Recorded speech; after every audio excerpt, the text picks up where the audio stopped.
ప్రచార కార్యక్రమం ముందుకు తీసుకెళ్ళాలి. ఎవరు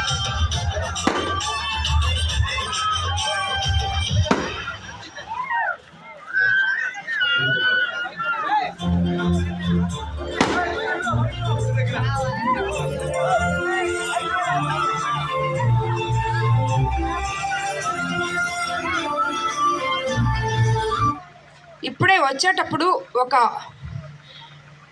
దారిలో నేను గమనించాను, ఇరుకుగా ఉన్న పీటర్స్ కెనాల్ కల్వర్టు చూసొచ్చాను. చాలా ప్రమాదకంగా ఉంది అది ఎందుకు ఇన్ని రోజుల నుంచి అంటే గత 15 సంవత్సరాలుగా అక్కడ స్థానికులు చెప్పారు. అది ఎక్కడుందంటే మనం కోవూరుకి ఎంటర్ అయ్యే దగ్గరే ఉంది. అదేదో గేట్వే ఆఫ్ కోవూరు లాగా దాన్ని అక్కడ పెట్టున్నారు.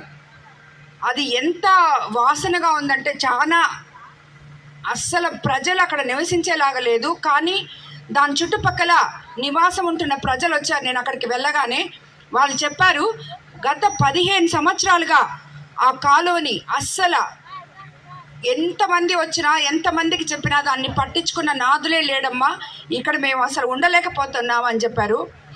మరి మన ఎమ్మెల్యే ప్రసన్న కుమార్ రెడ్డి గారు ఏది పట్టినా తవ్వేయగలడు.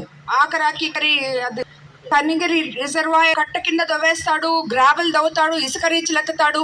మరి ఈ కాలువ ఎందుకు 15 సంవత్సరాల నుంచి ఆయన 6 సార్లు ఎమ్మెల్యే అయిన ఆయన ఎందుకు దాన్ని కనీసం పూడిక తీసి దాన్ని కరెక్ట్ చేయలేకపోయాడో నాకు అర్థం కావటం లేదు. కాబట్టి ఎవరైనా కానీ అలాంటిది చూస్తే చాలా కష్టం అనిపించింది నాకు. ఆ ప్రజలు పడుతున్న పాటలు చూస్తే దాని పక్కన నివసిస్తూ. కాబట్టి తెలుగుదేశం పార్టీ అధికారంలోకి వచ్చిన తర్వాత, నేను ఎమ్మెల్యే అయిన తర్వాత మొట్టమొదటగా కోవూరులో ఆ పీటర్స్ కెనాల్ని క్లీన్ చేపిస్తానని మీకు అందరికీ మాట ఇస్తున్నాను. నేను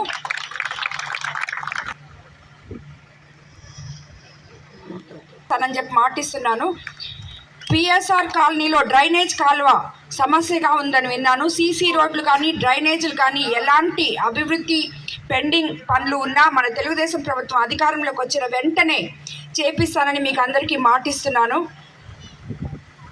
పై జిఎస్టీ రద్దు, అవసరమైతే రాష్ట్ర ప్రభుత్వాన్ని భరించేలా ప్రయత్నం చేస్తామని చెప్పి కూడా మీకు చేనేత కార్మికులకి మీకు అందరికీ మాటిస్తున్నాను.